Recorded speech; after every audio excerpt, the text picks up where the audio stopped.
Attention all Verdansk operatives, this is not a drill. I repeat, this is not a drill. Stay away from the hospital in Verdansk. It is overrun by zombies. Do not go near there. Alright, what's going on, ladies and gentlemen? I'm CTigirsGaming and welcome to my Black Ops Cold War. In this video, we will be talking about everything added new into Warzone and Black Ops Cold War multiplayer in our recent weekly update. And anytime if you guys enjoyed this video, make sure to see for the like button. For everything Call of Duty, make sure to subscribe, turn on notification bell and join notification squad. Let's get right into it. Okay, let's start off with the whole situation with zombies in Verdansk. And we had a new emergency alert system, which you are seeing in front of you right now, to tell us that zombies have moved from the prison area all the way to the hospital. Now, if you guys remember at the start of this whole thing, when we first saw that trial machine in Warzone, it started off at the hospital when we were all confused. What was that? What on earth is that? What could be coming? And of course, now we know what that was all about. But anyways, we had a new Warzone containment protocol alert, which reads the following. The emergency broadcast system has issued a minor contagion warning for the Verdansk hospital west of downtown Tavorsk district following a critical failure in the cadaver disposal routines. Okay, but here's the interesting part, because it says a general description of these entities is as follows. Prior to the deaths, these hostiles experienced a severe lack of coordination, necrosis, and in some extreme cases body capacitance well exceeding normal levels with EMP-like effects.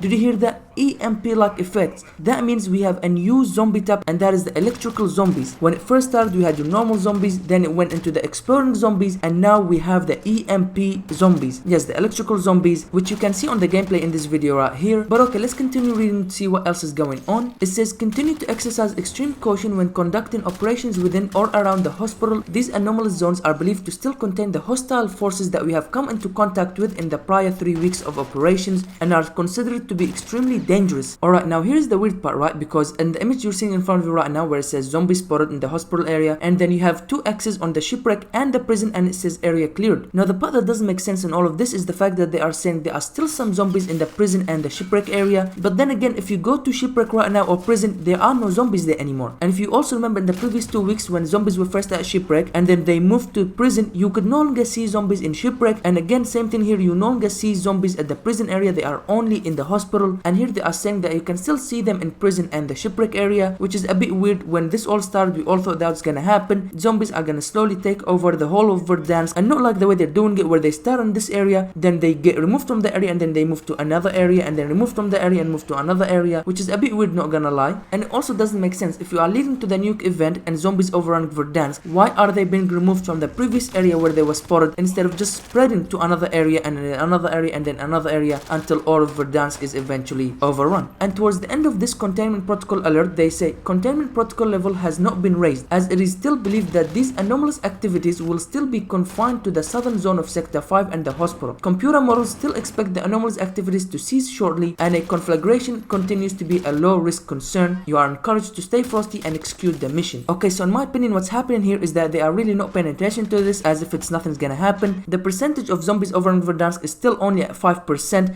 It's been 3 weeks now, and what I think is gonna happen is that they're gonna keep saying this, oh, it's nothing, it's confined to the Sector 5, only this, only that, until it is out of hand and zombies have overrun Verdansk, and then the only way to get rid of them is to nuke the whole place. And in my opinion, I believe that's how we're gonna end up getting to the nuke event, and when it finally does happen, somewhere around season 3. And I'll tell you what, they are really taking their sweet little time with this one. It's been 3 weeks and barely anything happened. It is still on only 5% and only 3 locations have been overrun. And to be honest, I think this is gonna be worse than the Pontex Easter egg for Black Ops Cold War. That took about 1.5 weeks. This one's taken 3 weeks so far and nothing happened, and probably there's gonna be a couple more weeks coming before anything significant actually happens. So yeah, I just hope it doesn't get boring like Pontex did. And to be honest with you guys, taking this long to build up a new event is just gonna get everybody bored by the time it actually happens. And I mean, let's be honest here, Warzone hasn't got any new updates since the Rebirth Island event, and even then people got bored within like a week or two, and ever since then no major update happened. So people are really getting bored not only of this event taken so long, but also of Warzone, because there really isn't anything new to do. But let's hope that this slow build up is gonna lead to something that was actually worth it at the end. Okay, when it comes to Warzone, you guys are all up to date with that. Let's move on to Black Ops Cold War multiplayer. And to be honest with you guys, a lot of things happened in multiplayer. Even a weapon got added only to be removed an hour later. We'll get to that soon. And the first major thing that happened for multiplayer was actually some weapon tuning, and that comes in the terms of the E tool or the mini shovel. If you guys haven't seen my video where I showcase the E tool, make sure you go check it out. But finally the E tool got buffed. If you guys know, the E-tool took 2 hits to kill an enemy. That is no longer the case. It has been changed from 2 hit to 1 hit kill, and that is awesome. And they also reduced the melee swipe time, which is another good thing, and also they slightly increased movement speed boost. Okay, I believe this is a much needed buff for the E-tool. I mean, the E-tool was unusable, it was absolutely trash, but with this buff I think it should be a bit more usable, and